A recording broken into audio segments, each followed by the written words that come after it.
सबसे पहले मैं ताल चैनल का स्वागत करना चाहता हूँ और थैंक यू कहना चाहता हूँ कि उन्होंने मेरे कहने से वो यहाँ आए और हमारे नाटक को शूट कर रहे हैं। और हमारे बड़े भाई मारुति नंदन शाह जो हमेशा सबका सहयोग करते हैं और अपना आभार जताते हैं, उनका भी मैं थैंक्स करता हूँ। ये वर्कशॉप जो है राष्ट्रीय नाट्य विद्यालय की एक वर्कशॉप है जो 30 दिन तक चली, 20 मई से और 20 जून। उसमें ही एक प्रोडक्शन ओरिएंटेड हमने एक नाटक करना था। तो नाटक मैंने सोचा कि कौन सा होना चाहिए, तो मेरे पास एक कहानी थी विजय दानदेता की दुविधा। उसका मैंने नाट्य रूपांतर करवाया अपने फ्रेंड अनूप त्रिवेदी से और उस नाटक को फिर मैंने राजस्थानी फोक में यहाँ प्रस्तुत किया है। सबसे मेन बात यह है कि इसमें कुछ बच्चे ऐसे हैं जिन्होंने आज तक कभी मंच पर नहीं उतरे, उनका ये पहला नाटक है और आप देख सकते हैं कितना बढ़िया परफॉर्मेंस कर रहे हैं। और साथ ही मैंने प्रयोग किया कि कुछ सीनियर आर्टिस्ट जो नैनीताल के हैं उनके साथ मैंने उनको मेन कास्ट और उसमें रखा है जो छोटे बच्चे हैं। तो परफॉर्मेंस बहुत अच्छी हो रही है और नाटक बहुत अच्छा हुआ है और नाटक आपके सामने है। और मैं जनता से यही कहना चाहता हूँ कि रंगमंच को नैनीताल में जितना रंगमंच का जो इतिहास रहा है, रंगमंच का जो कहना चाहिए कि इतना नैनीताल में बड़े लेवल पर काम हुआ है, वो हल्के हल्के कम होता जा रहा है। तो इसलिए मेरी गुजारिश है कि नैनीताल में रंगमंच बढ़ना चाहिए। और साथ ही मैं यहाँ के रंगमंच के ज़हूर आलम, मिथिलेश पांडे, मंजूर हुसैन और इन सब का आभार प्रकट करना चाहता हूँ कि इन्होंने मेरा सहयोग करा, खासकर मिथिलेश पांडे जी ने। मैं उनका तहे दिल से हार्दिक स्वागत करता हूँ। Thank you. आज ये नैनीताल सीआर स्टूडेंट कॉलेज में यहाँ के सभागार में नाटक सांची प्रीत का मंचन किया जा रहा है, जो कि राष्ट्रीय नाट्य विद्यालय की 30 दिवसीय जो शिविर था उसके तहत, जिसमें जितने भी कला प्रेमी हमारे रंगकर्मी हैं, शहर के छोटे बच्चे हैं और जो हमारे सीनियर कलाकार हैं, उन्होंने मिलकर काम किया। और इसको सफल निर्देशन इसका जो श्री सुभाष चंद्रा जो कि श्री राम एसआरसी से हैं और वर्तमान में रेपेट्री में काम कर चुके हैं और एनएसडी से इनको एक वर्कशॉप मिली थी और अदाकार संस्था है, प्रयोगांग संस्था है। इन तीनों के सहयोग से ये शिविर आयोजित किया गया। इसमें शहर के रंगकर्मियों ने, बच्चों ने बढ़ चढ़कर हिस्सा लिया और उनको रंग कर्म की तमाम विधाएं सिखाई गई, जिसमें योगा है, वॉइस एक्सरसाइजेज हैं, स्टेज के जो डायमेंशन हैं वो कैसे होते हैं, स्टेज में कैसे आना जाना करते हैं, एंट्री एग्ज़िट, और लाइट कैसे होती है, स्टेज में लाइट कैसे होती है, मेकअप और मुखौटे, इन तमाम तरह का प्रयोग, संगीत का जो पक्ष है वो सिखाया गया। बहुत अच्छी एक कार्यशाला रही और इसमें सुभाष चंद्र जी का बहुत कुशल निर्देशन रहा और उन्हीं के निर्देशन में ये सांची प्रीत नाटक जो आज किया जा रहा है इसका मंचन, तो उसके लिए हम सब यहाँ पर एकत्रित भी हैं और सभी कलाकारों की ओर से मैं ताल चैनल का बहुत बहुत हार्दिक धन्यवाद करता हूँ कि इन्होंने आकर इसको यहाँ पर कवर करने की कोशिश की। को सफल बनाने में अदाकार सोसाइटी और नैनीताल की प्रयोगांग सोसाइटी, जो कि हमारे इस नाटक के सह निर्देशक भी हैं श्री मदन बेहरा जी, उस संस्था से हैं, तो उनके सहयोग से बहुत सफल आयोजन किया गया और वो इस नाटक में एक बहुत महत्वपूर्ण पात्र भी कर रहे हैं, तो उसके लिए भी मैं उनको बधाई देता हूँ। धन्यवाद। तो सबसे पहले हम धन्यवाद देना चाहेंगे ताल चैनल को, जो आप यहाँ पर आए और एक प्रस्तुति हमारी कल हो चुकी है और एक प्रस्तुति आज है। ये 30 दिवसीय एक नाट्य कार्यशाला थी जो कि 20 मई से यहाँ स्टार्ट हुई थी और आज इसका मंचन 24 जून और इधर 25 जून को होना था और हो गया है और आज इसका सेकंड शो है। और जो इसमें हमारे निर्देशक थे सुभाष चंद्रा जी, इन्होंने बहुत सी विधाएं बच्चों को सिखाई। कम से कम 30 से 35 बच्चे इसमें पार्टिसिपेट कर रहे हैं और नाटक की सारी विधाएं, सिंगिंग, एक्टिंग, डांसिंग, जितनी भी इसमें विधाएं थी वो सबको सिखाई गई। और सबसे पहले इसमें कुछ जब स्टार्टिंग हुई तो बच्चों को शायद वो खड़ा होना भी नहीं जानते थे क्योंकि नए बच्चे थे, तो एक बिगनिंग से स्टार्ट करते हुए यहाँ तक लेके आए कि आज उसका शो कर रहे हैं। और एक जो इसका संगीत पक्ष है वो बहुत अच्छा पक्ष है, जो इसके निर्देशक हैं हमारे नवीन बेगाना जी, और बहुत ही अच्छा संगीत उन्होंने दिया है इसमें भी। और आप अभी जब देखेंगे तो खुद ही आप इसको महसूस कर पाएंगे कि वो बिल्कुल इस नाटक की आत्मा है जो इसका संगीत है। तो बेसिकली जो ये नाटक है सांची प्रीत, विजय दानदेता की एक कहानी है और उसको नाट्य रूपांतरित किया है अनूप त्रिवेदी जी ने। और उसके गीत भी लिखे हैं हेमंत बिष्ट और अनूप त्रिवेदी जी ने, और इसको जो संगीत में उसको संगीत में जो संगीत दिया है उसका नवीन बेगाना जी ने। तो एक ऐसी प्रस्तुति है जो आप जो भी इसको देखेगा उससे मंत्रमुग्ध हुए बिना उससे नहीं रह सकता। तो मैंने भी इसमें एक पात्र किया है, भूत का पात्र, और जिसको प्यार हो जाता है और उसके प्यार में वो भूत इतना रच बस जाता है कि सब कुछ भूल जाता है। तो और वो उस लड़की से छुपा भी नहीं पाता कि मैं एक भूत हूँ, तो वो भूत उसको हकीकत बताता है कि मैं भूत होते हुए भी तेरे से इतनी प्रीत है मेरी। और उसके बाद ये एंड कहाँ तक जाता है वो आप नाटक में देखेंगे। Thank you. की जाए तो उनको वैसे नैनीताल के लिए ये कार्यशाला मिली नहीं थी, उन्हें ये मिला था कि उत्तराखंड में या जो हमारा नॉर्थ जोन है, नॉर्थ जोन में कहीं भी वो जाकर एक नाट्य कार्यशाला करें, क्योंकि उनकी कर्मभूमि यही रही है। तो उन्होंने जो नाट्य कर्म किया है वो यहीं से शुरुआत की। तो उनके मन में विचार आया क्यों ना यहाँ जो नए बच्चे हैं उन बच्चों के साथ एक छोटी सी प्रस्तुति तैयार की जाए, उनके साथ कार्यशाला का आयोजन किया जाए, ताकि उन बच्चों को नाट्य कर्म के विषय में कुछ जानकारी प्रदान की जाए, एक बेसिक नॉलेज दी जाए, ताकि वो भी उस बेसिक नॉलेज के साथ अपनी पर्सनैलिटी को डेवलप कर सकें। किसी भी क्षेत्र में वो जाएं तो वो उस नाट्य कर्म के माध्यम से अपने उस क्षेत्र में अपना नाम रोशन करें। तो उस विचार को लेकर सुभाष चंद्रा जी ने नैनीताल की ओर को रुख किया और एक छोटी सी कार्यशाला 20 दिवसीय की बहुत छोटी कार्यशाला मानी जाएगी अगर हम नाट्य कर्म के हिसाब से बात करते हैं। तो 30 दिवसीय एक कार्यशाला का आयोजन नैनीताल में उनके द्वारा किया गया। उस नाट्य कार्यशाला में उनके मन में फिर विचार आया क्यों ना इसको प्रस्तुति पर किया जाए, ताकि बच्चों की जो प्रस्तुति है वो अगर हम दर्शकों के समक्ष लाएंगे तो उनका उत्साह और अधिक बढ़ेगा और वो जो उनकी व्यक्तित्व है उसका निर्माण और अधिक हो सकेगा।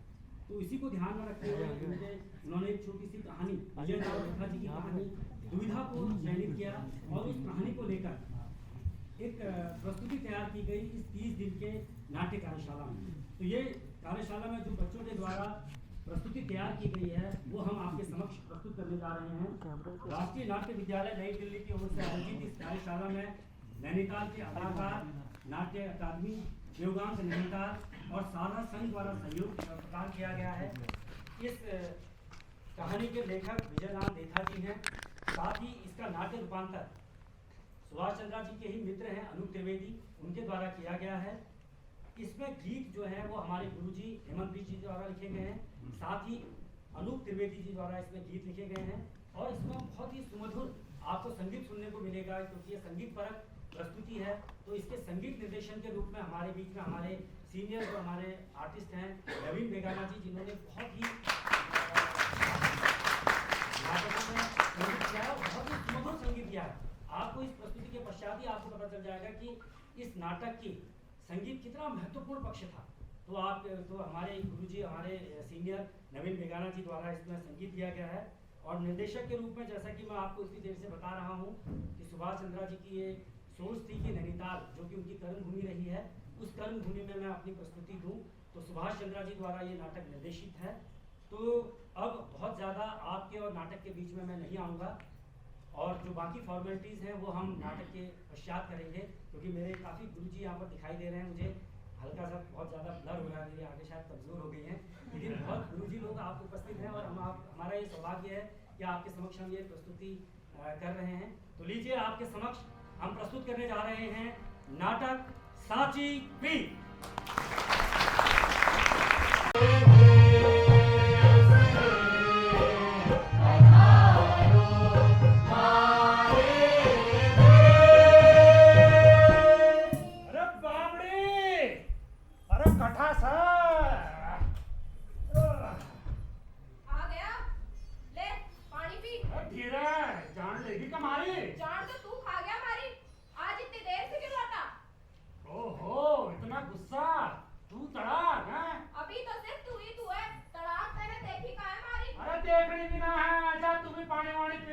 ठंडा का अपना ऐसे कहीं दिमाग ठंडा हुआ करे।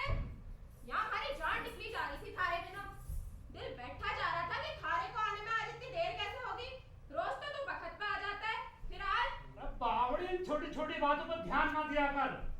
जा ये ले, इसे उधर टांगा, ये ले, आराम से हैं, संभाल के। घनी घड़ी भारी दिखे है, पानी तो ना ला दे। अरे खोल तो मत ना दीजिए। हाँ क्यों, इसमें कोई भूत है जो मैंने लग जाएगा? अरे इसने कैसे बूझ ली? बेवकूफ की बातें हमसे ना किया कर। जा इसे उधर टांगा, संभाल के आराम से, सावधानी से। वो तो ठीक है, पर ये तो घड़ी बोझ से। अरे कुछ भी हो, बड़ा बोझ बड़बड़ करा है, जा टांग करा। कुछ भी बोले क्या जा। भर लाया है इसमें जो मुझसे छिपा रहा है? लो जी, अब तुझसे क्या छुपाना। पर मैं थारे की बात बताऊं, मन में ना थारे से सच्ची प्रीत है। झूठा कहेगा। साची प्रीत होती तो भगत पे घर ना आ जाता। लो जी, अब भगत की किसने देखी है। बस आज हमारे दिल में ना बड़ी तसल्ली है। तसल्ली? हाँ, किस बात की? अरे इस बात की कि आज मुझे ठीक से पता चला है कि साची प्रीत साची हो गए। हाँ, अब तो पहेलियां तो पूछा मत। भाई को ये बता, इसमें तो सोने की मोहर भर लाया के? आज घड़ा खजाना हाथ लगा दिखे। बावड़ी सहके सोने की मोहर निकाल ले आया है। अरे सोना ठहरा बड़ियों की सौगात, हम गडरियों के क्या बिसात। हाँ बात करें। अरे हाँ, वो बड़ी से याद आया, सेठ अमीजन को तो जाना है ना तू। कौन? वो चिरवा का धन्ना सेठ, खड़ा कंजूस है। हाँ हाँ वही, अपने छोरे का ब्याह करा कर लौट रहा था। बारात एक बावड़ी पे रुकी, बासी चक्की बरकत, मीठा ठंडा पानी, घड़ी छाया, तो ठहर लिए सारे के सारे वहां। फिर? अरे फिर का करना बहुत बड़ा कर रहा है तू। चल उठा और आगे की तो खुद ही देख और खुद ही बूझा बावड़ी देख।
बापू, सुबह से कुछ भी नहीं खाया। बापू, इस कंजूस मच्छी चूसे छोड़े की भी शादी में मुझे कुछ भी नहीं मिला बापू खाने को। और तुम्हें तो खिलाओ बापू। मेरे बेटे को भूख लगी है। सेठ जी, कहाँ हो? ओ सेठ जी, सेठ जी कहाँ हो? ओ सेठानी जी, कड़ी कमाल सेठानी जी, आपने सेठ जी को देखा? ओ सेठ जी कहाँ हो? सेठ जी, वो रे सेठ जी, सेठ जी रुक जाओ, जरा हमारी बात भी सुन लो। अरे सुन लो भाई, इसकी भी सुन लो। अरे किसकी सुनूं? अरे जी। अरे इसकी तो मैं बिल्कुल ना सुनूं। बेवड़ा कहीं का, सुबह सुबह चालू हो जावे है। चल हट परे। अरे सेठ जी सही तो कह रहा है, रुक जाओ थोड़ा। अरे क्यों भाई? थकान के मारे शरीर टूटा जा रहा है और आप है कि चले ही जा रहे हैं। प्यास के मारे गला भी सूख गया सेठ जी सुबह से। और तो और भूख भी लगी है सेठ जी। अरे सेठ जी, सब लोग ठीक ही तो कह रहे हैं। आखिर यहाँ घड़ी छाया है, ठंडा पानी है, और फिर इससे बढ़िया जगह क्या होगी? क्यों भाइयों?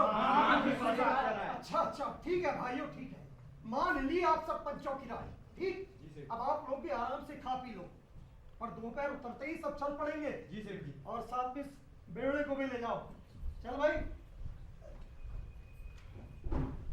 अरे वो सेठानी हो, अरे बाहर आके हो पानी लेने। पर वो छोरा कठे गए हो? अरे अब तो छोरा ना कहो उसे, शादी हो गई उसकी। अरे शादी हो गई तो क्या, छोरा तो छोरा ही रहे हैं? पर वो गयो कहाँ? कहीं अभी से तो ना बंधिया बहू के पल्लू से? लुगाई के पल्लू से उसका बाप नहीं बंधा तो वो क्या बंधेगा? ठीक है। ओ छोरा, कितनी बार कहा है उसको छोरा छोरा कह के ना पुकारा करो। नाम रखा है ना हमने उसका लक्ष्मी चंद। अच्छा जी। अरे लक्ष्मी चंद, अरे बाहर आ भी जाओ। आया बापू। हिसाब लगा रहा था। देखा कितना श्याम मारो छोरो, आते हिसाब किताब में लग गयो, तबे तो मैंने इसका नाम लक्ष्मी चंद रखियो। और गुरु में भी हमारी भाई, वाह भाई वाह, साक्षात लक्ष्मी का रूप लागे है। अरे जा जाके उसने पूछ, कुछ चाहिए तो ना उसने। ठीक है। और वो भी ना कि बाहर आके हवा पानी ले ले। जाओ बेटा, जाके पालकी में से जरा अपनी भाभी को ले आओ। दुल्हन ने पालकी से बाहर कदम रखा। उसी कोमल इत्र फूलों की खुशबू और उसके रूप का रस तो मानो सांचे में ढला हो। मानो कुदरत का रूप इस चेहरे में समा गया हो, ऐसा रूप जिसे देखकर कोई भी मोहित हो सकता था। बस वहीं पास खेजड़ी में एक भूत रहता था।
ऐसी दुविधा दुर्घटना पहले कभी न हुई, ऐसी दुविधा। हाँ 100, 200, 210, सुनिए जी, 220, 230। सुनिए जी, ये है मुझे थोड़े बेर ला दो। बेर? एक बार वहीं से नजर हटा के देखो तो सही, बेर कितने सुंदर लगे हैं। ऐसी जल्दी धूप में भी ये फीके ना पड़े। अरे बेर भी कोई खाने की चीज हो है। देखो ना, जो जो धूप बड़े हैं, त्यों इनका रंग और निखरे है। धूप में कैसा भी रंग या तो उड़ जावे या सावला पड़ जावे। अरे बेर भी कोई खाने की चीज हो है। बेर तो गवारों की पसंद हो है। हाँ, अगर कुछ खाने की इच्छा हो तो पोटली से छुआरे दूं, बादाम दूं, नारियल दूं। तू एक बार मन में हुक्म तो कर। नहीं नहीं, मुझे तो बस बेर ही चाहिए। अरे बावड़ी है के बेर खाएगी? यहाँ हमारा हिसाब न मिलना और तन्ने बेर की पड़ी है। हिसाब न मिला तो बापू घड़ा नाराज होगा। चल जा, मन ने हमारा हिसाब कर दे। अच्छा, 2-4 ही ला दो, मुझे अच्छे लगते हैं। बेर बेर बेर क्या बेर बेर बेरों में।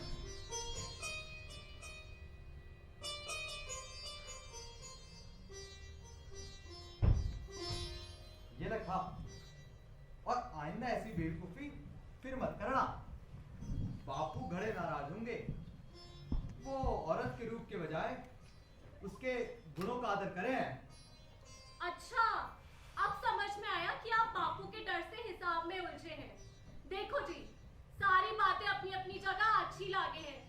शादी के समय दही खाते में उलझना कहाँ का न्याय है? देख, शादी हो रही थी तो हो गई, पर हिसाब तो अभी बाकी है। शादी का सारा हिसाब किताब संभाल के ठीक तीज के दिन मन ने व्यापार के लिए दिशावर जाना है। क्या? दिसावर जाने? पर मैंने तो सुना था कि आपकी हवेली में हीरे मोतियों के भंडार भरे हैं। फिर? वो ठीक ही सुना है तन्ने। हवेली में हीरे मोतियों के भंडार भरे से। तू हवेली पहुंच के खुद ही देख लीजो। फिर बापू बोले हैं कि दौलत दिन दुगनी रात चौगनी बढ़ती अच्छी लागे। और वैसे भी व्यापार तो बढ़िए का पहला धर्म हुआ है। फिर पंडितों ने भी कही है कि ऐसा शुभ मुहूर्त अगले 7 बरस तक ना आवेगा। तो मन ने तो क्या कहा आपने? व्यापार के लिए आप दिसावर जाएंगे?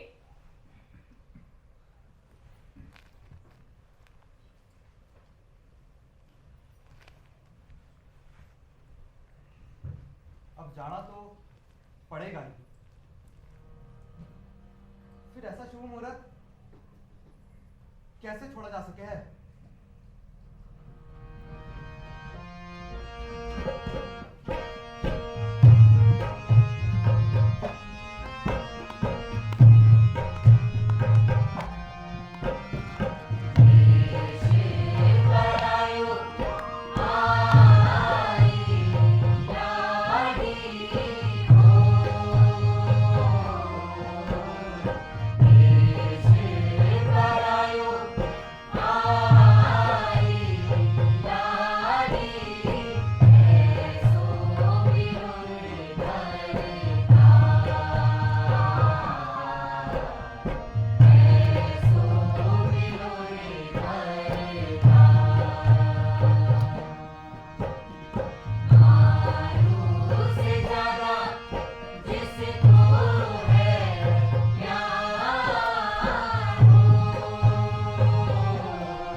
वो सर झुकाए खड़ी रही और एक एक कर सारे बेर फेंक दिए।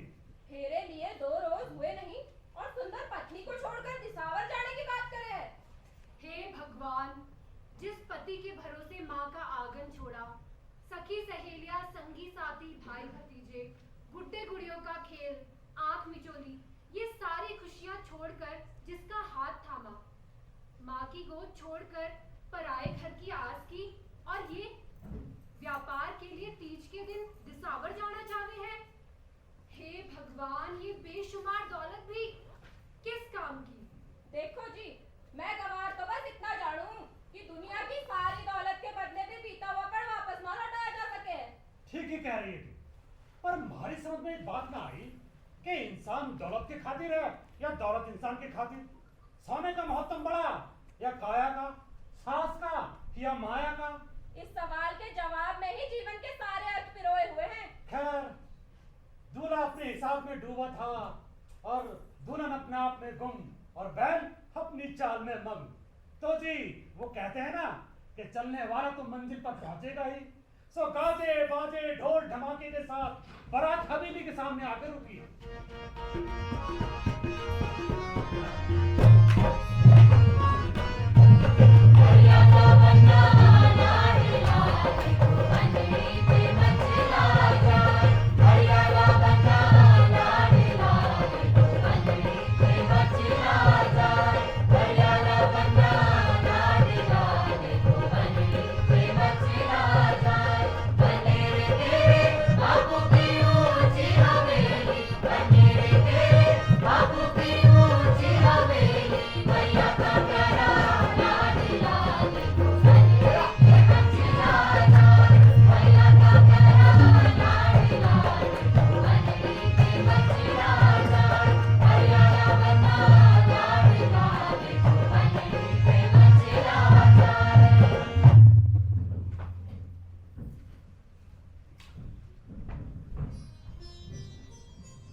अच्छा सुन, एक बात अच्छी तरह समझ ले। आज से तू इस घर की मालकिन है। घर की इज्जत, आबरू सब तेरे हाथ है। सास ससुर की सेवा तेरा धर्म है। अब 5 बरस का के है, वो तो यूं ही चुटचे बजाते बीत जाएगा। तू ही बता, वक्त बीते देर लागे है के? और वैसे भी हवेली में सब कुछ तो है, नौकर चाकर माँ बापू, और वो थारे संग तो 2-2 नौकरानियां भी आई है। थारा मन लगा रहेगा। ना जी ना, वो नौकरानियां नहीं है, हमारी सहेलियां हैं बचपन की, जो साई की तरह हमेशा हमारे साथ रहते हैं। ठीक है ठीक है, ये बढ़िया बिन ब्याज की तरफ ध्यान न देवेगा। तू मूल की बात सुन, कल भोर होते ही मैं दिशावर चला जाऊंगा। चल तू आराम कर, मन ने घनी तैयारियां करनी है।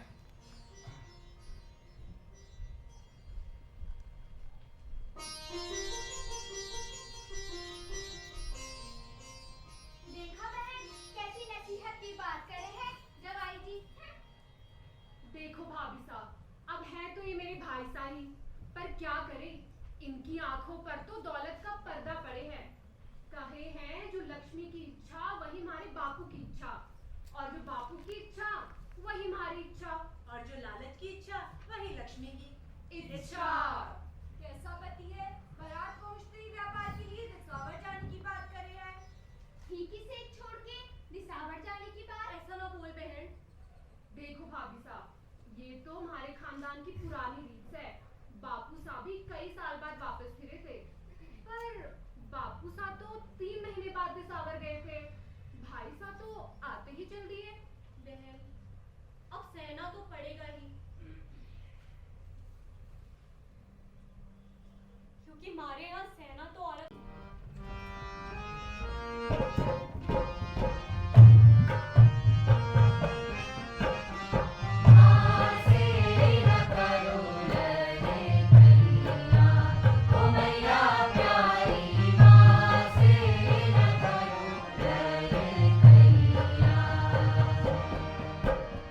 Sonarii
आंखें और वो दुल्हन, सब कुछ सुना सुना सा लागे। ये जंगल, ये हरियाली और ये खेजड़ी, सब कुछ बदला बदला सा लागे। ना मन में छल, न कपट, न झूठ, न फरेब। कैसा दिव्य अनुभव है ये! पहले तो कुदरत इतनी मोहक कभी न लगी। ये सब दुल्हन के उस रूप का करिश्मा है। और कितनी रौनक थी यहाँ, और आज अरे ये तो वही है, सेठ का छोरा। कहीं ये सपना तो ना है? क्यों ना जाकर इससे बात की जावे? ना, मुझे इस रूप में देखेगा तो डर जावे। मुझे कुछ करना होगा।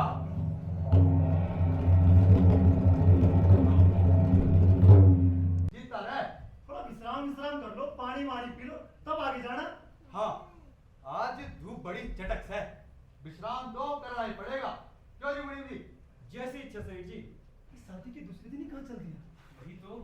कुछ कहा क्या आपने? अरे नहीं सेठ जी, मैं तो ये कह रहा था, इस बावड़ी बनाने वाले का भला हो, जिसने मुसाफिरों के लिए इतना।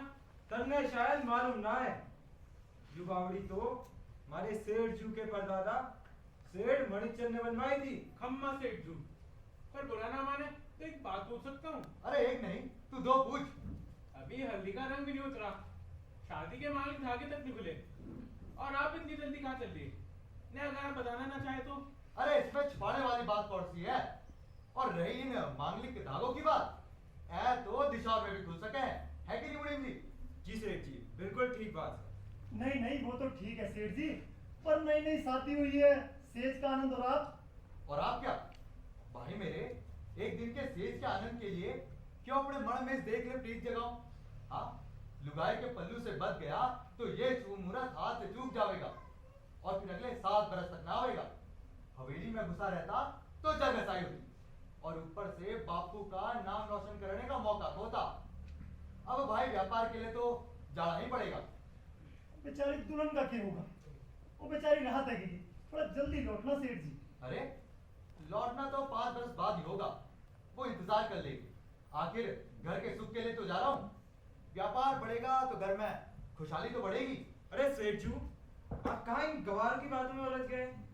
हमें चलना चाहिए, वक्त निकला जा रहा है। हाँ जी मुनीम जी, चलो। जैसे आपकी मेरे सेठ जू। राम राम। राम राम।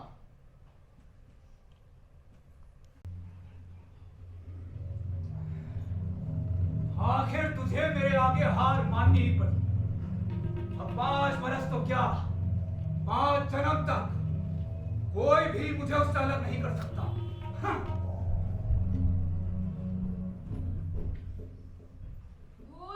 बहू सेठ के बेटे का रूप धर के गांव की ओर चल पड़ा। मन में खुशी और आनंद की कोई सीमा नहीं थी।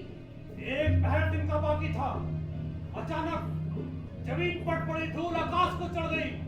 पहाड़ों तक की जड़ें हिला देने वाली आंधी चली। बड़े पक्षियों को झोंकने लगने लगे, छोटे पक्षी डाउन पर चिपक कर बैठ गए। अद्भुत है ये रेत का घूमर, निराकार और आगोचर, निराकार और आगोचर, निराकार और आगोचर।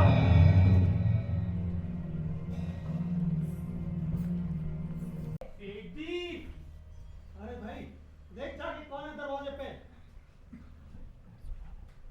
आइए आइए, अंदर आइए। सेठ जी, दौरियां हैं। आओ बैठो बैठो। बड़ी कम्मा सेठ जी। बड़ी कम्मा सेठ जी। कम्मा घड़ी और धोलिया बोल, क्या खबर है? अरे खीसे भी पूछते रहेगा या बोलेगा भी? सेठ जी, वो आपसे कुछ बात करनी थी सेठ जी। बोल भाई बोल। वो छोटा मुंह बड़ी बात होगी सेठ जी। अब तू बड़े से मुंह से छोटी सी बात बोल दे। अरे सेठ जी आप भी। वो मैंने सुना है कि आपके घर में लक्ष्मी आई है सेठ जी। हाँ भैया, लक्ष्मी तो आई है। बस इसी खुशी में मैंने सोचा कि आपके लिए थोड़ा गुड़ लेता चलूं सेठ जी। नहीं, जाके सेठानी को दे देना। सेठ जी, ये तो जनाबों से। अरे चल, ज्यादा मजाक मत कर। सेठ जी, आप छोटे सेठ जी मिले थे हाट बाजार में, कह रहे थे। छोटे सेठ जी? जी। हाट बाजार में? जी। अरे पागल है क्या? अरे हमारा छोरा तो 2 दिन पहले दिसावर के लिए बाहर गया है। तो फिर वो कौन सा? वो बहुत छोटे से शक्ल, वैसे ही कपड़े, हमने तो उनसे बात भी की थी। अरे बावला है क्या? अरे सेठ जी, सच कह रहा हूँ, उन्होंने तो मुझे गुड़ लाने के लिए कहा था। देख, तुम्हारा दिमाग तो खराब कर मत। चल, जा यहाँ से, जाओ। ठीक है सेठ जी। अरे सेठ जी, वो देखिए, छोटे सेठ जी आ गए, आप खुद ही देख लीजिए। अरे, ये तो हमारा ही छोरा लगे है। फिर ये व्यापार से इसने कभी हमारा कहा टाला नहीं, फिर ये बिना व्यापार किए वापस आ गया। लगता है सेठानी की चाल है। लो भाई, हो चुकी कमाई, या तो व्यापार की हाजिरी बजा लो या लुगाई की। भाई किसी ने ठीक ही कहा है, शादी के बाद आदमी किसी भी काम का ना रहे। अच्छा, अब तुम जाओ यहाँ से, मैं निपटता हूँ इससे। ठीक है सेठ जी, राम राम। राम राम राम राम राम।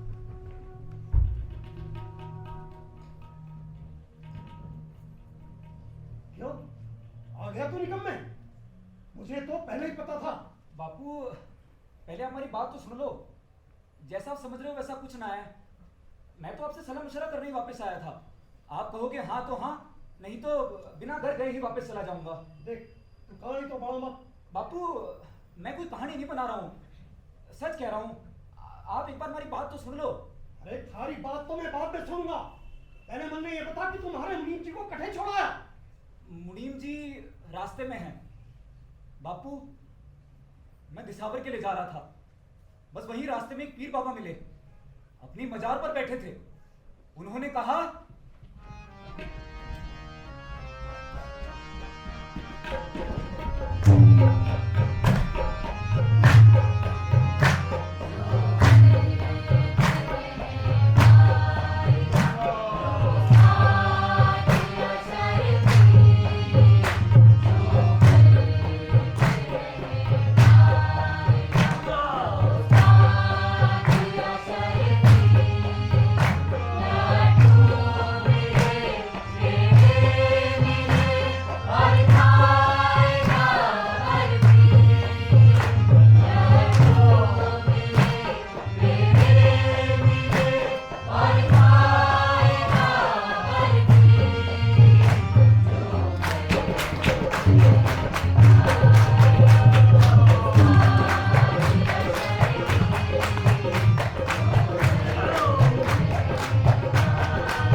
जाऊं या?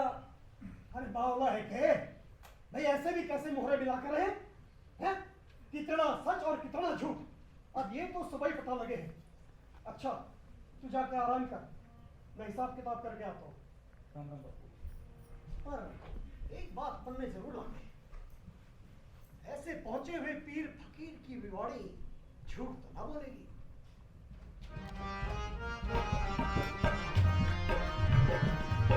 जबसे गोरी चीन गई मन काई है, जबसे गोरी चीन गई मन काई है, इमराना लागे अब हो गया विजय, इमराना लागे अब हो गया विजय।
मड़ौती सच हुई। पता नहीं किसकी मड़ौती सच हुई। तू पहले एक बार पूरी छानबीन तो कर ले कि मैं कहीं कोई दूसरा आदमी तो ना हूं, कोई मायावी जो तेरे पति का रूप धर के आ गया है। क्यों? वही चेहरा, वही नजर, वही बोली, फिर मैं विश्वास क्यों ना करूं? मैं तो सपने में भी पराये मर्द की छाया तक का परस नहीं होने देती। और अगर कोई दूसरा आदमी होता तो कब का मेरी शील की आग से भस्म हो चुका होता। बिल्कुल दूध जैसी पवित्र,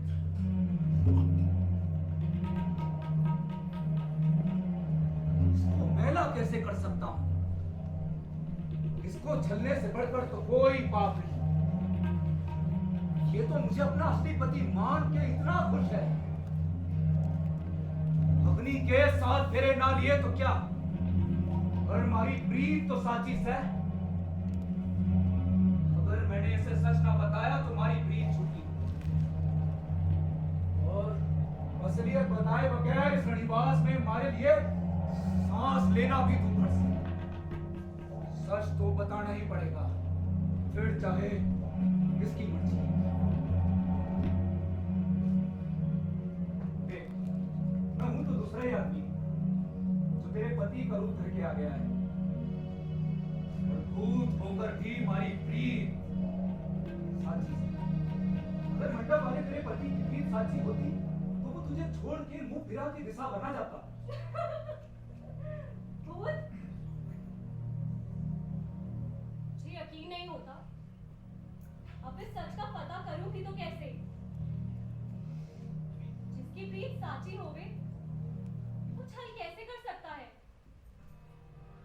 और जब माँ बाप नहीं पहचान सके तो मैं भला? देख, माँ बाप को तो बस रोज की 10 मोहरों से मतलब है, उन्हें इस भेद से कोई लेना देना ना है। पर मैं तुझे सच ना बताता तुम्हारी प्रीत झूठी होती, और तुझे तड़पाकर मुझे प्रीत का आनंद नहीं चाहिए। मैं तो इसी में खुश हूं कि तेरे कारण मेरे हृदय का जहर अमृत में बदल गया। अब तू कहेगी तो मैं इसी पर वापस चला जाऊंगा। अब तक मेरी समझ में ये नहीं आया कि ये भेद खुलने से ठीक रहा। ये राजी रहता तो अच्छा था। ये कैसी उलझन है, कैसी दुविधा है ये। आज तक समाज ने किसी औरत को यह अधिकार नहीं दिया कि वो चाहे जिस मर्द को अपना ले, चाहे जिसको ठुकरा दे। जो भी हो, इस मायावी की प्रीत साची है। अगर मैं इसे अपनाती हूँ तो समाज में ठुकरा दी जाऊंगी, और अगर ठुकराती हूँ तो साची प्रीत को ठेस पहुंचाऊंगी। फेरे किसी और के संग, और प्रीत कोई और निभा रहा है। अब मैं क्या करूं? देख, मैंने बहुत सी पतिव्रता देखी हैं जो अपने पति के चेहरे में दूसरे का चेहरा देख ले हुए हैं। अगर बदनामी का डर ना हो तो भगवान भी पाप करने से ना चूके। और मैंने तो भूल होकर भी कोई बात थारे से ना छिपाई। पता है, मैंने पहली बार तुझे कठिया देखा था। कहाँ? बस वहीं खेजड़ी की छाव में, बावड़ी के पास, जहां तेरी बारात आके रुकी थी। बस वहीं मुझे तुझसे प्रेम हो गया था। क्या? हाँ, मैं वहीं उसी खेजड़ी में रहता था। बहन, ऐसी रंगीन से तो आज तक किसी भी औरत का सामना नहीं हुआ होगा। ठीक कहेगा तू। भूत होते हुए भी इसने जो हमारी भाभी सा के लिए प्रीत जताई है, अब ये मना करे भी तो कैसे? एक हमारी छोटी सी इंजू को देख लो, जिनकी नजर में हंडिया की पहनने और औरत के चेहरे में कोई फर्क ना है। पर जो भी हो, इस मायावी की प्रीत साची लागे है। 5 बरस की ही तो बात है, हंसते हंसते बीत जाएंगे। जहाँ भाषा अटक जाती है वहाँ मौन काम कर जाता है। दोनों एक दूसरे के अंतस की बात को समझ गए। रनिवास की रोशनी सार्थक हुई। आकाश के नवलक तारों की जगमगाहट आप ही बढ़ गई। चुटकियों में दिन बीतने लगे, खूब व्यापार बढ़ा, प्रतिष्ठा बढ़ी। माँ बाप तो खुश थे ही, साथ ही पूरा गांव भी। बस एक ही चीज की कमी थी, जब भी परदेश से उस भूत की चिट्ठी आती तो वो उसे फाड़ कर फेंक देता। देखते ही देखते 3 बरस गुजर गए। भूत उस हवेली में रच बस गया, मानो सेठ का सगा बेटा ही हो। बस फिर सेठानी ने सेठ को आकर खुशखबरी दी। अजी सुनते हो? कट गए। हाँ जी सुनो सेठानी जी, आज तो चेहरे की रंगत ही कुछ आ रहा है। आज इतने दिनों बाद हवेली में खुशियां जो आई हैं। अरे बोल भी दे। अच्छा समझ गया, थारे को भी बहुत बहुत बधाई। सुनते ही सेठ मानो बावला हो गया। दिन घोड़े की गति से दौड़ने लगे।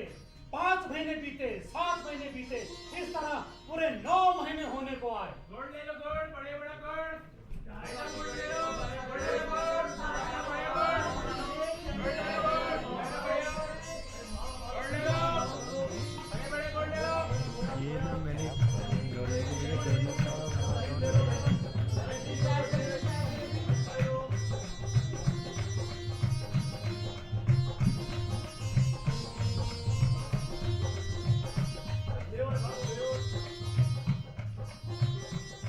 अरे भौजिया जी, वो तो हमारे छोटे सेठ जी लागे हैं। लगते तो हमारे छोटे सेठ जी हैं। हाँ, चलो चलकर उनसे बात करते हैं। अम्मा सेठ जी। घड़ी गम्मा सेठ जी। अरे पधारो जी खवास जी, घने दिनों बाद दर्शन दिए। बैठो बैठो, पानी वाले पियो, थोड़ा सुस्ता लो। मणि जी जरा पानी वाले पिलावे ना। अरे कहाँ थे इतने दिन? सेठ जी, आप मारे से पहले यहाँ कैसे पहुँच गए? मैं तो कभी गया ही नहीं, पर तू कहाँ थे इतने दिन? अरे मैं तो आप के गांव में ठहरा हुआ था, इसी बहाने बड़े सेठ जी के भी दर्शन हो लिए। पर मारे समझ में ये नहीं आ रहा कि अरे पहले मैंने ये बताओ खवास जी, हमारे घर वाले तो सब ठीक है ना? आज ही सब ठीक है। आपके घर में और पूरे गांव में जश्न का माहौल है सेठ जी। जश्न का? जी। किस खुशी में? अब थारे को ना मालूम, यूं नाटक ना करो। खवास जी मैंने थारी बात समझ ना आ रही, साफ साफ बताओ बात कैसा है? अरे सेठ जी, थारी बिंदड़ी के बालक होने वाला से। और हो सके अब तक तो हो भी गया होगा। हाँ। ये क्या फिजूल की बात करो खवास जी? ऐसा कैसे हो सके? मैं 2-3 बरस से घर ही ना गया। अगर ऐसा होता तो मारे बापू मारे को खबर ना करते। क्यों करते? और किस लिए करते? सेठ जी ने तो बताया था कि आप 2 दिन बाद ही दिसावर से घर लौट आए थे। ऐसा कैसे हो सके? सेठ जी, हमारी अकल तो काम ना कर रही। मैंने तो आज तक एक ही शक्ल के 2 इंसान कभी ना देखे। अब भगवान ही जाने के चक्कर है। ये भगवान, ये तो गजब हो गया। खवास जी मैंने थारी बात पे भरोसा ना हुए। और मैंने अपनी आंखों पर भरोसा ना हुआ है। मैंने तो जब आपको देखा था तभी मैं चौंक गया था। अब सेठ जी हमारे तो कुछ समझ में आ ना रहा है। अब हम तो चलते हैं। राम राम। राम राम राम राम। हे भगवान, ये तो गजब हो गया। कुछ तो गड़बड़ है। अब तो हवेली पहुंच के ही सारा भेद मालूम पड़ेगा। अरे सेठ जी, घर में सब ठीक तो है?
ये क्या हाल बना रखा है?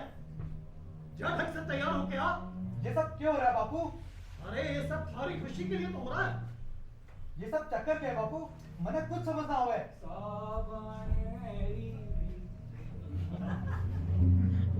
ये कौन है बापू?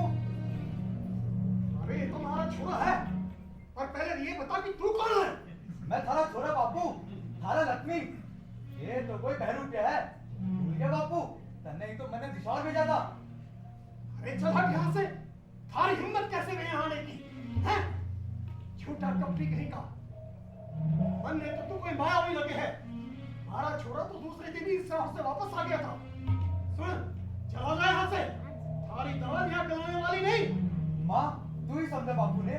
क्या तू भी अपने कोक के जने को न पहचानती? बापू तू बहू से उस दिन की बेर वाली बात पूछ ले, वो सारा किस्सा बता देगी। उस दिन उसने मुझसे बेर मांगे थे, आज मैं खुद ही तोड़ के लाया हूँ। अरे पागल देखे, ये भी कोई बखत है बेर वाली बात पूछने का?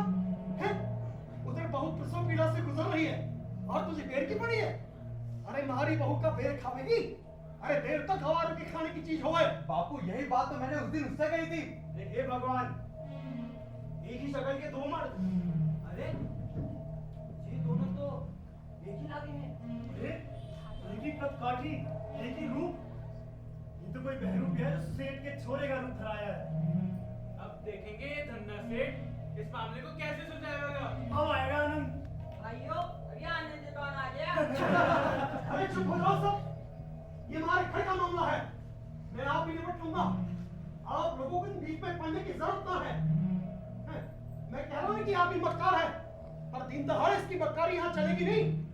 सुन, चला जा यहाँ से, वरना इतने जूते पड़ेंगे कि गिनने मुश्किल हो जाएंगे। बापू आप ये कैसा पागलपन कर रहे हो? सूरज को तवा और तवे को सूरज बता रहे हो? अरे ये हमदन चंडाल तो सीढ़ी से नागरिक किस दिन हमका बदला ले रहा है? पता नहीं कौन सी नई चाल है दुष्ट की, लेकिन भाइयों न्याय तो होना ही चाहिए। हाँ बापू साहब, दूध का दूध और पानी का पानी तो होना ही चाहिए। साच को आज कैसी भाइयों क्यों? उसको सजा मिलनी चाहिए। हाँ जरूर मिलनी चाहिए। देखो भाई, हम लोग भाइयों की तरह रहे हैं और बखत बेबखत एक दूसरे के काम भी आवे हैं। और हमारा छोरा आप लोगों को कितना मानता है? उसने किसका साथ तो दिया? अरे मान सम्मान की ऐसी की तैसी सेठ जी, दौलत का चाहे कितना जोर लगा लो, कंधे देने वाले किराए पे नहीं आएंगे। अब खुद ही बताओ, दूध में पड़ी मक्खी निकली जा सके है के? या कोई पानी को गठरी में बांध पावे? जब ये छोरा चीख चीख के कह रहा है बेर वाली बात बहू से पूछ लो, तो भाई पूछ लो इस बात से क्या है? क्यों भाइयों? सही बात है। हाँ बापू साहब, अगर ऐसे ही दो पतियों का रिवाज चल पड़ा तो हम कैसे जिएंगे? इन अमीरों का तो कुछ नहीं, हम गरीबों का तो जीना हराम हो जाएगा। देख दत्तू भाई, मैं थारे हाथ जोड़े हूँ, तुम्हारी पगड़ी ना उछाल। अरे सेठ जी भी पूछ लो ना बेर वाली बात बहू से। दादी, हाँ बेटा। अब तू ही बता सर बात के अंदर की। देखो जी, मैंने तो बहू से बेर वाली बात पूछ ली से। मैंने तो दाल में कालक नजर आवे हैं। ऐसे मामलों में औरत कभी सच ना बोले। बाकी आप लोगन की मर्जी, जो चाहे करो। राम ही जाने क्या सच है क्या झूठ। लो भाइयों आनंद। कर लो की बात कर लो। खड़ी खंबा। राम राम सेठ जी। राम राम सरपंच जी, राम राम। देखो जी, मन में तो खबर पहले ही मिल चुकी है। अब इस गुत्थी को सेठ जी ना आप सुलझा सके हैं ना हम। लो जी कर लो बात। तो एक काम करे से, इन दोनों को बांधकर महल को ले चलते हैं। लो जी कर लो जी बात। अब इस बात का फैसला हमारे राजा साहब ही करेंगे। बाकी राजा जाने और सेठ जी। क्यों भाइयों? हाँ बिल्कुल सही बात है। सरपंच जी ये बात तो आपने पते की कही है। क्यों भाइयों? हाँ बिल्कुल सही बात। तो ठीक से इन दोनों को बांधकर महल को चलते हैं। रुके सरपंच जी। भाई मेरे, न्याय तो राम जाने के होगा, और तू ये अच्छी तरह जाने है कि मैं इस सेठ का असली छोरा हूँ, साथ फेरे वाला असली पति। पर पहले मैंने ये बता कि तू कौन है? मैं वो हूँ जिसकी प्रीत साची से। हाँ तू बकवास न कर। मन ने ये बता कि मंडप में तन्ने ब्याह रचाया था। मन ने फकत ब्याह रचाने से क्या हो गया है? ब्याह की दुहाई उम्र पर न चल सकती।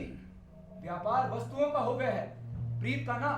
और तू तो प्रीत का व्यापार करने की बात करे है। अगर तैने सचमुच प्रीत का व्यापार किया होता तो ऐसी बरकत होती कि तू कभी सपने में भी ना सोच सके है।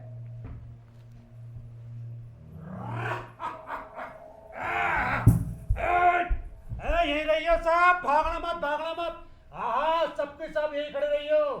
ए छोटी वाली, अब बड़ी वाली को आगे जाने दे। हाँ यही रहियो जब तक मैं ना आऊं लौट कर। ओहो, तो सेठ जी खड़ा खम्बा जी, भाई वाह। भाई सब लोग आप लोग कहीं तेल भी जमाने जाने दिखाओ जी। हाँ लो जी लो, कर लो बात है। अब तू कौन हो गया बीच में पूछे वाला? चल जा अपनी भेड़ बकरी को संभाल। अरे सरपंच जी, भेड़ बकरी की चिंता आप ना करो जी, एक मेरा काम आने हैं। पर मन में तो लग रहा है आप लोग अब घने जरूरी काम से जा रहे दिखो। है क्या तो ठीक रहे सर। लो जी लो, कर लो जी बात। पर पहले मैंने तू ये बता, तू माँ है किस काम का? लो जी, अरे हो सके आ जाओ किसी काम। अरे जहाँ तलवार काम ना कर सके है ना, वहाँ सुई काम आ जावे है। हाँ तो ठीक से तो भी सुन ले। लो जी लो, कर लो जी बात।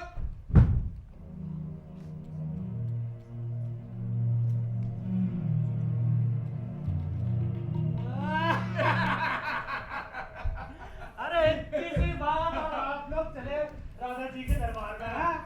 अरे ये मामला तो मैं ही सुलझा दूंगा। हाँ जी, इतनी सी बात और राजा जी के दरबार में झूठे फड़का के चले आप लोग। हाँ बात तो इसमें पते की कही है। अगर इस गवार की अकल से यही काम बन जावे तो इसमें हर्जी क्या है? क्यों भाइयों? हाँ, सही बात है। इनकी कहा छोड़ा ने। देखो जी, अभी मामले को यहाँ पर निपटाए दूं। मेरे तड़े के आगे खिचड़ी की डाली नहीं टिकती तो झूठ की तो औकात ही क्या। आजी इसके गले में डालू दबा। अभी सच और झूठ का फैसला हो जाएगा। सेठ जी एक पाक ले लो फिर। बिल्कुल। तो ठीक है जी, जो मेरी 7 तालियों में मेरी इन भेड़ों को ना वो खेजड़ी के सामने इकट्ठी कर देगा, वही सेठ जी का असली लड़का होगा जी। ठीक है जी, तो सरपंच जी 2 ताली दो।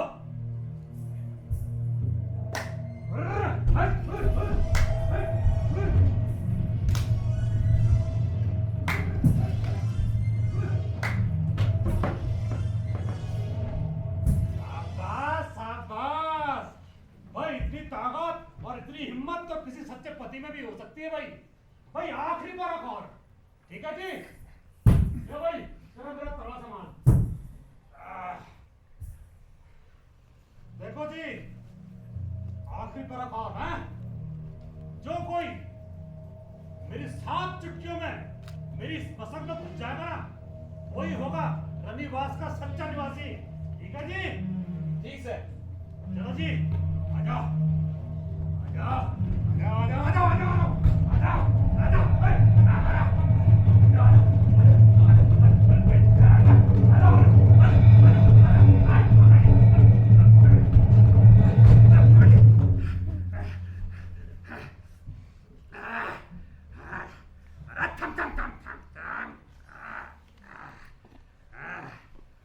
देखो जी सेठ जी, मुझे न्याय कराने में जरा भी देर लगी, आज थम गई। अरे ये क्या, ये तो बहरूपिया निकला। 4 साल से सबके आदमी धूल चौक रहा था। अरे इस गंवार ने तो गजब कर दिया। कमाल हो गया। अरे हम सबने तो इसे गंवार समझा था। इसने तो घना न्याय कर दिया। रे आप कर रही है, क्या न्याय किया है तूने? आपका एहसान मैं जिंदगी भर नहीं भूलूंगा। हमारी तरफ से ये छोटी सी भेंट, अब मना मत करना। अरे भाई, मैं कोई राजा तो हूं नहीं जो आपकी ये अंगूठी स्वीकार कर लूं। भाई आप लोगों का काम अटका था, सो मैंने निकाल दिया। अब ये अंगूठी मेरे किस काम की? ना तो मेरी उंगली में आ गई या कहाँ मेरा तड़ा दे दी भैया। शाबाश। और ना ही ये अंगूठी मेरे तड़े में। बस, और क्या कहा बेटा तुमने? गंवार जी। हाँ, मेरी भेड़ भी मेरी तरह गंवारी है। वो घास खाती है, सोना तो वो सूंघती भी ना है। ठीक है जी, चलो अब जरा ऐसे ठिकाना लगा दूं। चलो जी चलो, आ जाओ। तो भूत पढ़ के लाया है इसमें।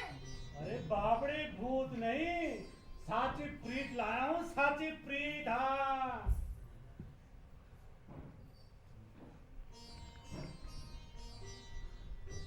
जाने अनजाने में बहुत बड़ी गलती हो गई हमारे से। बहुत बड़ी भूल हो गई सर। आगे से ऐसी भूल फिर कभी ना होगी। और जो हमारे खानदान में पुरानी रीत है वो भी आपसे खाते। हो सके तो हमारे को माफ कर देना। तो ये है कि देखो जी साची प्रीत।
सुभाष दा की थिएटर के प्रति साची प्रीत आप सबके सामने दिख गई। बहुत बढ़िया।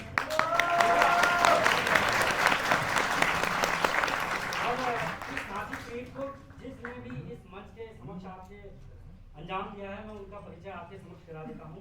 बाकी औपचारिकता हम फिर आरंभ करेंगे। गडरिया की भूमिका में थे दीपक सैनी जी। गडरिया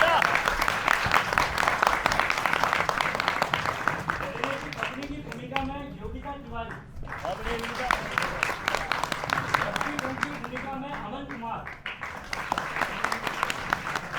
मोहिनी की भूमिका में सौम्यता बिष्ट।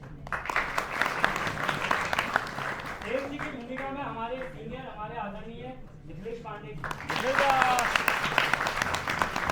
शेफानी की भूमिका में अनुष्का। ननद की भूमिका में लक्ष्मी। मौली की भूमिका प्रियांशु। आवाज की भूमिका में रोहन। शराबी की भूमिका काव्यांश। भूत की भूमिका आज मंथन रसोई के लिए निभाई है। बहुत बढ़िया, बहुत बढ़िया।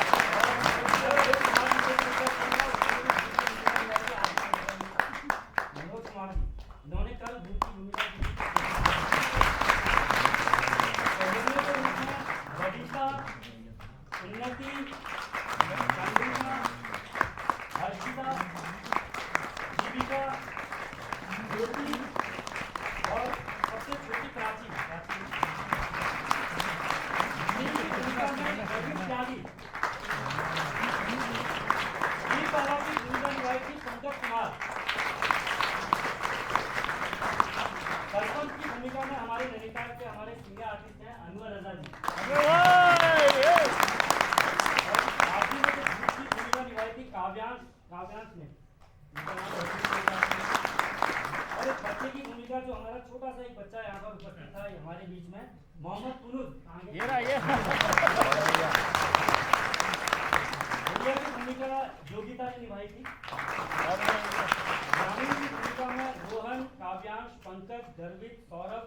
प्रियांशु, मंथन, अमन, राहुल, मनोज, आदित्य। इस पूरे नाटक का आपने देखा सुमधुर संगीत था, पूरा संगीतमय नाटक था ये। इसका संगीत किया था, जो मैंने पहले भी आपको बताया, हमारे सीनियर नवीन बेगाना जी ने।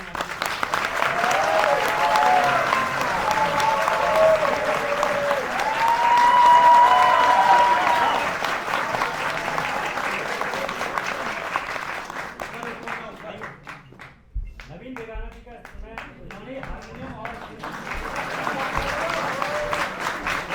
साथ दिया था बांसुरी में अमन महाजन जी।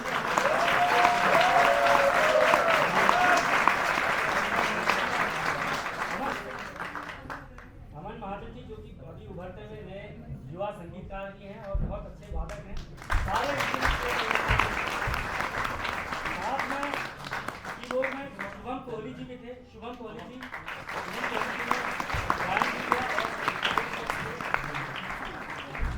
संजय कुमार जी तबला वादक, जो हमारे युवा तबला वादक हैं।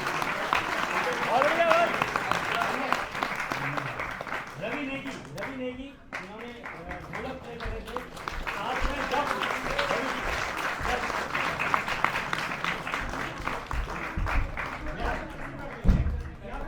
और इसी में संगीत सहायक में हमारी जो छोटी बहनें और छोटे भाई थे, पूजा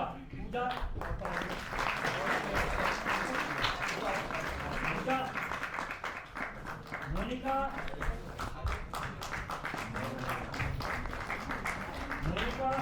दीक्षा,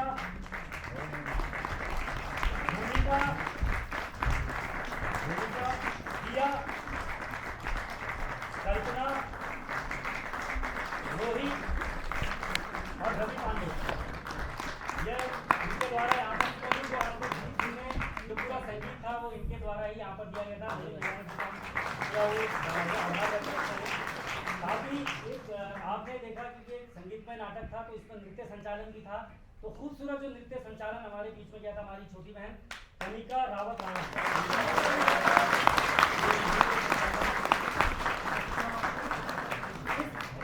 इसका जो बहुत मधुर गीत आपके समक्ष प्रस्तुत किए गए थे वो हमारे आदरणीय हमारे गुरुजी हैं हेमंत जी द्वारा लिखे गए थे।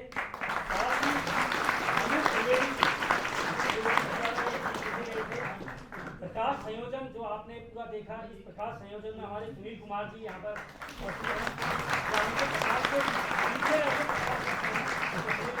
आभार व्यक्त करते हैं। साथ ही इसमें जो बच्चों का मेकअप हुआ है, इस मेकअप में जो हमारे बीच में थे रोहित वर्मा जी और जावेद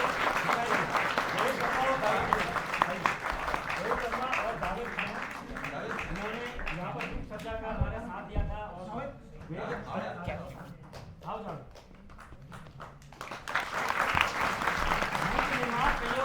राहुल पटियाल, मंथन, सौरभ, अमन कुमार, रोहन, मनोज कुमार, मंच व्यवस्था रोहित वर्मा और पवन कुमार द्वारा की गई थी।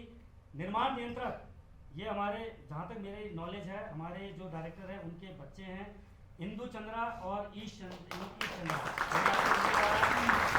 ये इसका निर्माण नियंत्रण किया गया था, आपको द्वारा किया गया था।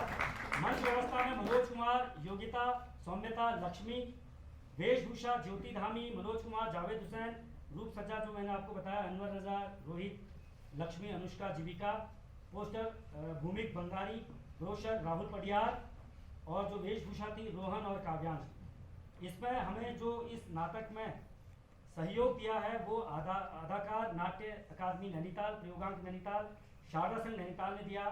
और साथ ही राष्ट्रीय नाट्य विद्यालय के जो हम निदेशक हैं उनका हम आभार व्यक्त करते हैं, श्री रमेश चंद्र गौर जी। साथ ही वन मंडल प्रमुख राजेश सिंह का हम यहाँ पर आभार व्यक्त करते हैं। और निदेशक उत्तर मध्य क्षेत्र सांस्कृतिक केंद्र प्रयागराज श्री सुरेश शर्मा जी का हम आभार व्यक्त करते हैं। दीपक जी का आभार व्यक्त करते हैं और जो कि हमारे पद्मश्री हैं उनका हम आभार व्यक्त करते हैं। इस प्रस्तुति को यहाँ लाने में जो हमें सहयोग प्रदान किया है मैं उनका भी यहाँ पर नाम लेना चाहूँगा। CRST इंटर कॉलेज का बहुत बड़ा योगदान है, जिनके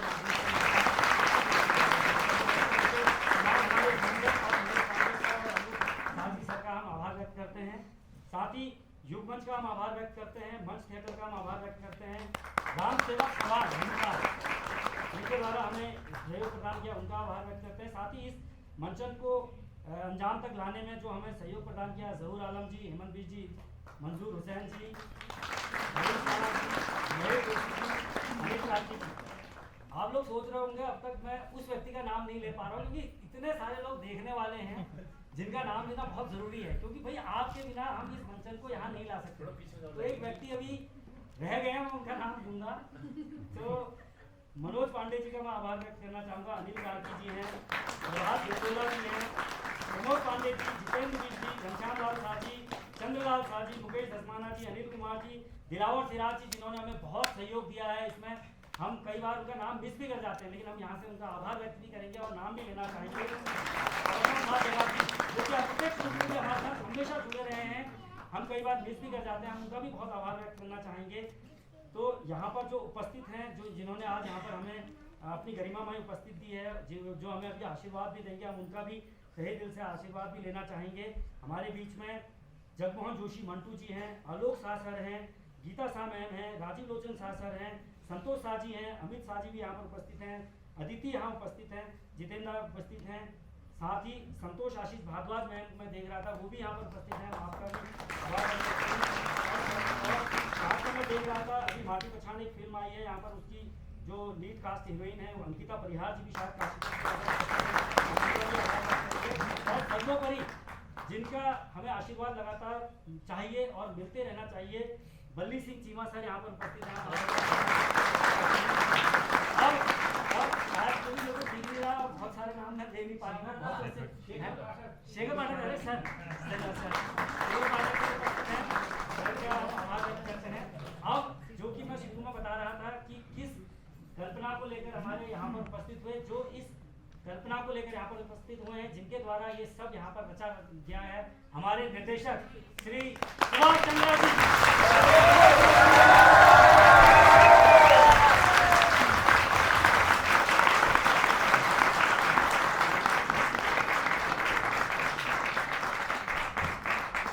साथियों, आपका बहुत बहुत धन्यवाद। ये प्रस्तुति आपको कैसी लगी, और कल भी हुई थी एक प्रस्तुति, वो भी आपको कैसी लगी और दर्शकों को कैसी लगी, ये आपके रिव्यू आ चुके हैं और अभी जो देखी है वो भी आप बताएंगे कि कैसी रही। मैं एक चीज़ बताना चाहता हूँ कि इसमें जो बच्चे हैं वो आज मतलब इसमें से 90% बच्चे ऐसे हैं जिनका पहला नाटक था, वो पहली बार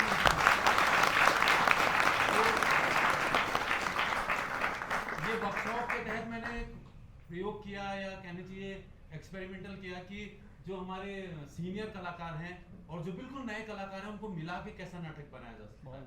तो ये एक प्रयोग था जो आपके सामने था, और मैं ज़्यादा समय ना लेते हुए, मैं जिन्होंने मुझे सहयोग किया है, जिनके बिना ये वर्कशॉप नहीं हो पाती, तो मैं उनको थोड़ा सा सम्मान करना देना चाहता हूँ। मैं मिथिलेश पांडे जी को बुलाना चाहता हूँ, उनके बिना ये काम नहीं हो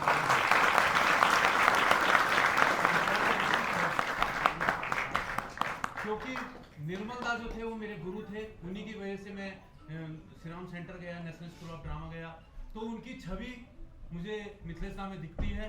और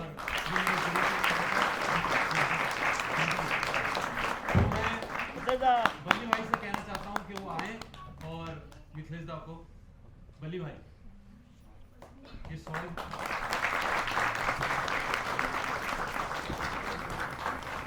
तो 2 मिनट का टाइम और लेते हैं बस। अब मुझे मालूम है कि नाटक के बाद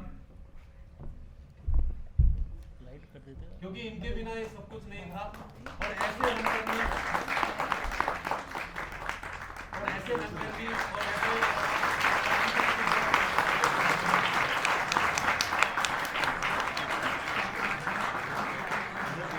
क्योंकि मिथिलेश दा जैसे रंगकर्मी नैनीताल में मुझे लगता है कि बहुत कम है, क्योंकि इनका जो स्वभाव है, इनका जो रंगकर्म है, इनका जो व्यक्तित्व है वो बड़ा भाता है लोगों को। क्योंकि मैं बिल्कुल खुली बात कहना चाहता हूँ, मुझे कोई लाग लपेट नहीं है। नैनीताल में रंगकर्मियों में बड़ी खिंचाव और बड़ा तनाव रहता है, मैं खुली बात कहता हूँ बिल्कुल। लेकिन मैंने मिथिलेश दा में देखा, उन्होंने कहा बेटा तुम करो, मैं तुम्हारे साथ हूँ, और वो लगातार हमारे साथ रहे। और देखो बच्चों के साथ नाटक कर रहे हैं, ये बहुत बड़ी बात है। इनके बिना भी नाटक अधूरा होता। हमारे आपने संगीत देखा कितना सुंदर था, कितना मधुर था। मैं उनका भी सम्मान करना चाहता हूँ, हमारे नवीन बेगाना जी।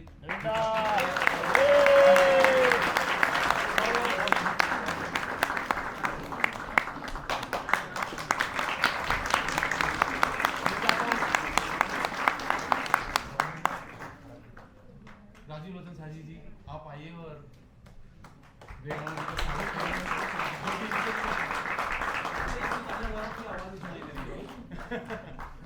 क्योंकि आपने संगीत देखा, इनकी बहुत मेहनत है, सारे बच्चे ये लोग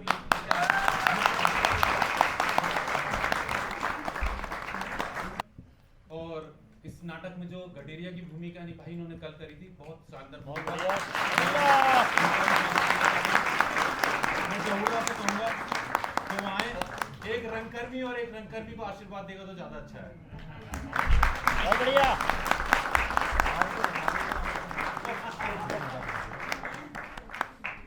ये छोटा सा भेंट है और उसमें मेरे लिए मेरे अदाकार नाट्य अकादमी के तरफ से है।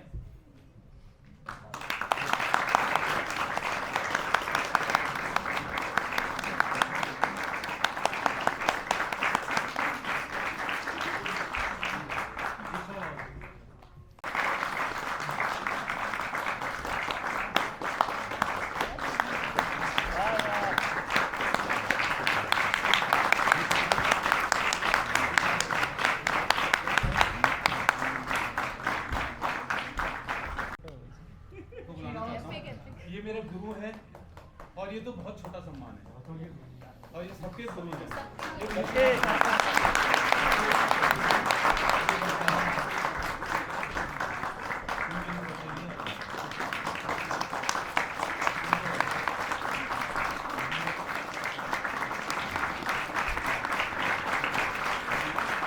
ड्रामा के हैं, वो भोपाल गए हुए थे तो उनके साइन नहीं हो पाए थे, लेकिन सिंबॉलिक रूप से सुभाष दा का एक आइडिया था या हमारे जो सीनियर मिथिलेश दा का आइडिया था, क्योंकि बच्चों को एक एक करके कुछ सर्टिफिकेट्स बंटने चाहिए, तो हम अभी ब्रोशर हमारे जो गुरुजन हैं उनके माध्यम से इन बच्चों को बांटेंगे ताकि उन्हें एक सर्टिफिकेट स्वरूप ये जो ब्रोशर है वो लगेंगे और फ्यूचर में जब हम एक ओकेजन करेंगे उसमें इनको सर्टिफिकेट्स बांट देंगे। तो मैं थोड़ा सा समय आप लोगों से और चाहूँगा 5-7 मिनट का कि इन बच्चों को हमारे आदरणीय जो हमारे सीनियर हैं उनके माध्यम से ये ब्रोशर बांटेंगे।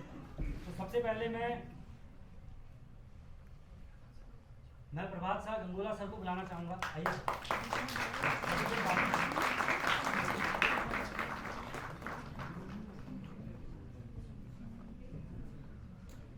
जो गडेरिया की पत्नी की भूमिका निभाई थी योगिता तिवारी, योगिता तिवारी क्या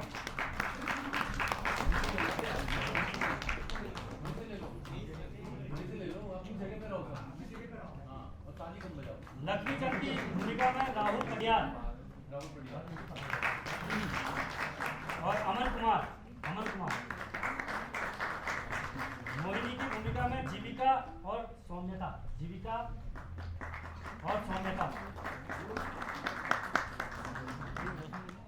सेठानी की भूमिका में लक्ष्मी और अनुष्का।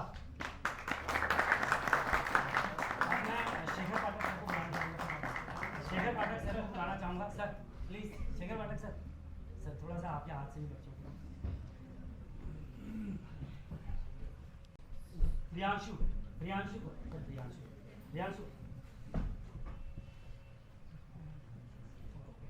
काव्यांश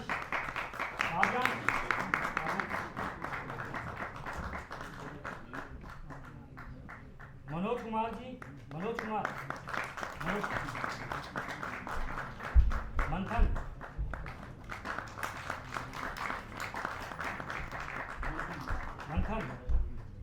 बबीता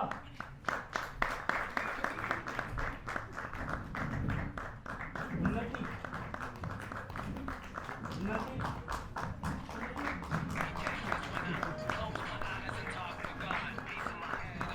चंद्रिका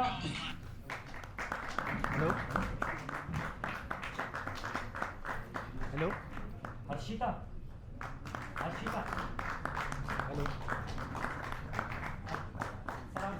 हेलो। अब मैं अनुरोध करूंगा आलोक शाह सर से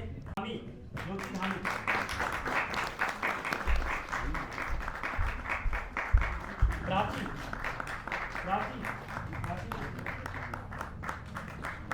गर्वित त्यागी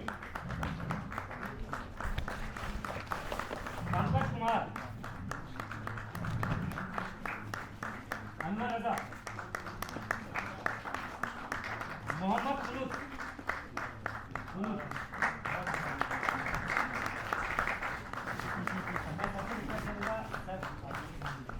मैं हमारे सीनियर हमारे गुरुजी राणा जी से हरीश राणा जी से अनुरोध करूंगा कि सर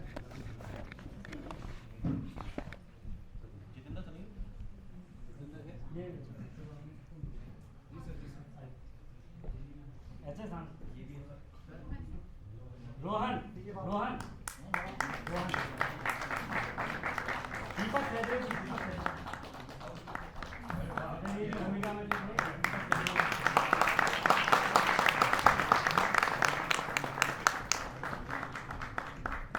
अमन महाजन जी, अमन महाजन, अमन, शुभम कोहली, शुभम, संजय कुमार,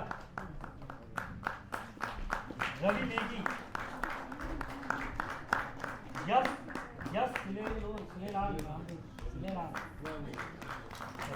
धन्यवाद सर, धन्यवाद। दीक्षा, मोनिका, दिया, दिया, और हमारे बीच में हमारे जगमोहन जोशी मंटू जी हैं, मंटू का सर